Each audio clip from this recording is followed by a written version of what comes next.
ഹരിപ്പാട് എന്ന് പറയുന്നത് അപ്പൊ സൂപ്പർ കോൺഷ്യസ് എന്ന് വെച്ച് കഴിഞ്ഞാൽ അതിലേക്ക് തന്നെ ഒത്തിരി വഴികളുണ്ട്. അതെ. ഒത്തിരി വഴികൾ എന്ന് പറയുന്നത് തന്നെ വഴിയുടെ ഒരു ഡെഫിനിഷൻ ഉണ്ട്.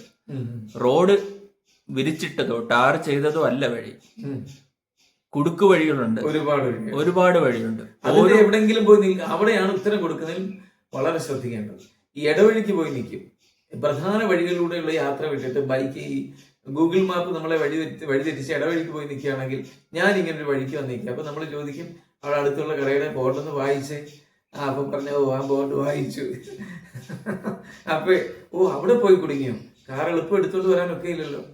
എന്നാൽ പോലും പതുക്കെ മുന്നോട്ട് വിട്ടോളൂ, അല്ലെങ്കിൽ ആ വീടിന്റെ വാതിക്കലുള്ള ഗേറ്റിലേക്ക് അടുത്ത് ചെന്നിട്ട് കാർ തിരിച്ചോളൂ എന്ന് പറഞ്ഞിട്ട് കൊടുക്കണം. ഇതുപോലുള്ള കൊനസ്റ്റ് ഉത്തരങ്ങൾ കൊടുക്കേണ്ടതായിട്ട് വരും. ഒരുപാട് മനഃശാസ്ത്രപരമായ കെണിയിൽ അകപ്പെടും ഈ ആത്മീയതയിലേക്ക് പോകുന്നവർ. അവിടെയൊക്കെ കൃത്യമായ ഉത്തരം കൊടുക്കാനുള്ള ആചാര്യനെ കിട്ടുക എന്നുള്ളത് മഹാഭാഗ്യം. അതെല്ലാവർക്കും ഉണ്ടാവാറുമില്ല. ഇനി ആചാര്യനെ കിട്ടിയാലും ചോദിക്കാനിരിക്കുന്നവന് ചോദ്യം ഉണ്ടാവണമെന്നില്ല, ചെല്ലുന്നവൻ ചോദ്യം വരണമെന്നുമില്ല. ചിലർ കുറച്ച് ചോദ്യങ്ങളൊക്കെ കിട്ടും, പിന്നീട് മുന്നോട്ട് പോകാതാകും. എന്ന് വെച്ചാൽ പിന്നീട് ആന്തരികമായ യാത്രയില്ലാതെ അതൊരു സുഖാനുഭൂതിയായി ഗുരുവിന്റെ വട്ടത്തിൽ അങ്ങ് കൂടും. അതുകൊണ്ടാണ് ഗുരുവിൽ നിന്ന് കൃത്യമായ ചോദ്യങ്ങൾ ചോദിക്കാതിരിക്കുന്നവനോട് ഒരു ചോദ്യം ഉദിക്കാതിരിക്കുന്നവനെ ശിഷ്യനായി കൂടെ വെച്ചുകൊണ്ടിരിക്കാൻ പാടില്ല. കാരണം അവന്റെ മനസ്സിലെ കരാള മുഖങ്ങളൊക്കെ എപ്പോഴാണ് പുറത്തേക്ക് വരാൻ പോകുന്നത് അറിയാൻ പറ്റില്ല. അങ്ങനെയാണ് പലപ്പോഴും പല പ്രസ്ഥാനങ്ങളും നശിപ്പിക്കപ്പെട്ടിട്ടുള്ളത്. എന്നുവെച്ചാൽ അവിടെ കൂടുന്നവരോട് പറഞ്ഞു കൊടുക്കാൻ അറിയാതിരിക്കുന്ന ഗുരുവായിരിക്കും. ഭക്തിയിലേക്ക് മാത്രം നയിക്കുക, അതിനപ്പുറത്തേക്ക് എല്ലാവരെയും നോക്കണം, എല്ലാവർക്കും കഞ്ഞി കൊടുക്കണം, മാതാപിതാക്കളെ സംരക്ഷിക്കണം, ഇങ്ങനെയുള്ള ധാർമ്മിക മൂല്യങ്ങളെ കുറിച്ച് മാത്രം പറയാൻ അറിയുന്നവരായ പലരും മഹാഗുരുക്കന്മാരുടെ തലത്തിൽ എന്താ പറയണ്ടേ, അവരോധിക്കപ്പെട്ടിട്ടുണ്ട്. അവിടെ പിടിച്ചിട്ട് ഇരുത്തിയിട്ടുണ്ട്. അവിടെ പിടിച്ച് അവരെ ആളുകളോ അല്ല അവർ സ്വയമോ ഇരുന്നിരിക്കുന്ന ഒരു കാലയളവിലാണ് നമ്മൾ പോകുന്നത്. അത് 1000 വർഷമായിട്ട് നമ്മൾ നോക്കുമ്പോൾ ഒത്തിരി പേര് അങ്ങനെ ഇരുന്നിട്ടുണ്ട്. ഇങ്ങനെയുള്ള ഒരു കാലയളവിലാണ് പോകുന്നത്. അപ്പോൾ ഈ വ്യക്തിയുടെ ഉപബോധ മനസ്സിലും അബോധ തലങ്ങളിലും എന്തൊക്കെയാണ് കിടക്കുന്നത്, ആ വിഷപ്പുകകളും വിഷമെല്ലാം ചീറ്റി പുറത്തേക്ക് പോകുന്നുണ്ടോ ഇല്ലയോ എന്നുള്ളത് നമ്മൾ അറിയുന്നുമില്ല. അങ്ങനെ വരും.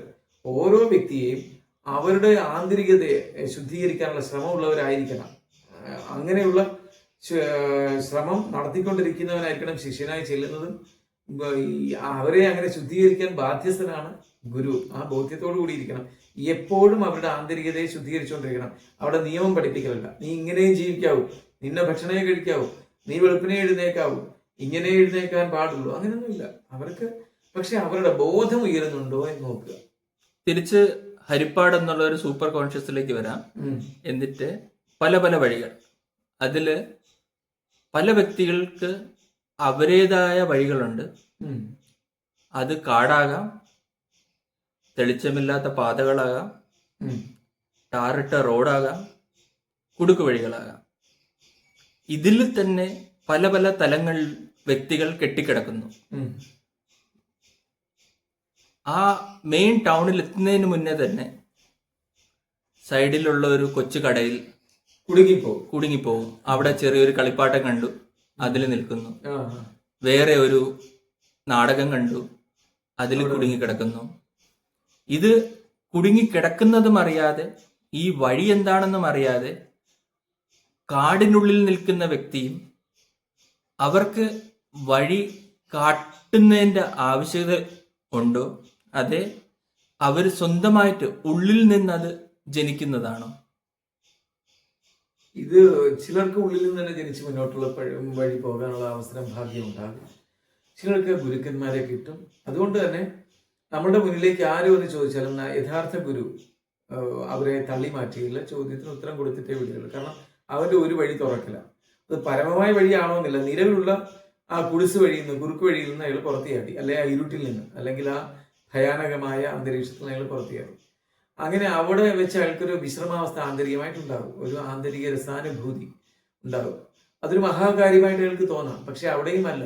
കുറെ കാലം അയാൾ ആ കിട്ടിയ വഴിയിൽ, അല്ലെങ്കിൽ ആ മുന്നിൽ ഇരിക്കുന്ന ആൾ പറഞ്ഞു കൊടുക്കുന്ന വഴിയിലൂടെ ഒന്ന് സ്വാതന്ത്ര്യം കിട്ടുമ്പോൾ ആ സ്വാതന്ത്ര്യം ഒരു അല്പമാത്രമായ സ്വാതന്ത്ര്യമാണെന്ന് തിരിച്ചറിയാതെ ഇന്ന് വരെയുള്ള പാരതന്ത്ര്യത്തിൽ നിന്ന് അതിനപ്പുറത്തേക്കുള്ള കിട്ടലിൽ അതിൽ അങ്ങേയറ്റം ആസ്വദിച്ച് ചിലപ്പോൾ ചോദ്യങ്ങളും ഒക്കെ നിലച്ചു പോകാം, അവിടെ നിന്ന് പോകാം. അവർ പിന്നീട് അടുത്ത ജന്മങ്ങളിലൊക്കെ ആയിരിക്കും ചിലപ്പോൾ ചോദിക്കുന്നത്, ചിലപ്പോൾ വർഷങ്ങൾക്ക് ശേഷമായിരിക്കും ഒരു ചോദ്യം വരുന്നത്. പക്ഷെ അവരെ വീണ്ടും ഒരു ചോദ്യത്തിലേക്ക് നമ്മൾ കടത്തിവിടാനും ബാധ്യസ്ഥരാണ്. അതുകൊണ്ട് പ്രഭാഷണ വേദികളിലും നമ്മൾ ചിന്തിക്കുമ്പോഴും അവര് ഒരു പുതിയ ആശയം കേട്ട്, അല്ല പുതിയ ആശയം എന്ന് വെച്ചാൽ അവർ നിൽക്കുന്ന ബോധപ്രതലത്തിന് അതീതമായിരിക്കുന്ന ഒരു തലത്തിലേക്ക് എത്തി നിൽക്കത്തക്ക വിധത്തിലുള്ള ആശയങ്ങൾ കൊടുത്ത് അവരെ നമ്മൾ ഒരു ഉയർച്ചയിലേക്ക് നടക്കുമ്പോൾ അവരുടെ കണ്ണു തുറക്കും, വാ തുറന്നിരുന്നു പോകും.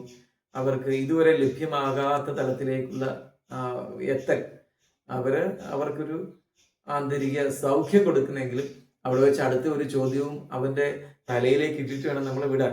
പക്ഷെ ഒരു ചോദ്യമാണെന്ന് അയാൾക്ക് തോന്നാനും പാടില്ല.